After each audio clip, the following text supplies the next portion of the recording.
Hey, this is Richard Smith, and I want to talk to you about blasting your pipe fence.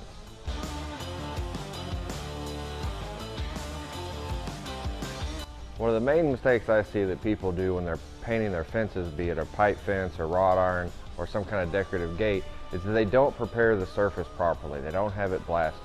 You have to get your metal blasted before you paint it to give the primer or top coat or whatever you're using a good way to adhere to the surface. If you don't do at least a brush blast, is what we typically provide, you leave big chunks of rust, old paint, old powder coating.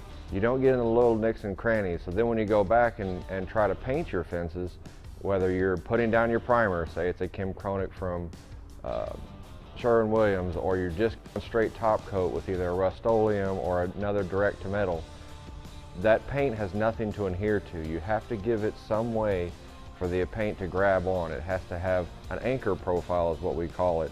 And our brush blast will knock all that big heavy rust off. It'll knock any dirt, mud, concrete from when you're setting the post, any kind of loose fragments that are on there, and it'll give you a nice anchor profile on anything that actually stays on it, because you don't necessarily have to get every speck of old paint off. If it's sticking on there good, no sense in getting it down to pure white steel.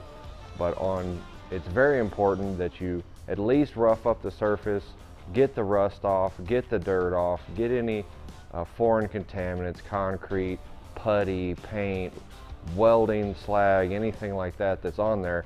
Get all that stuff off so your paint has a really good chance to stick and give you a nice long life for what your top coat's going to look like. Now, as far as top coats go, you want to stick with something that's going to be UV resistant, which is typically going to be a urethane. If you go with something like an epoxy or some kind of single coat, single one part of top coat like a Rust-Oleum, they tend to fade a little bit.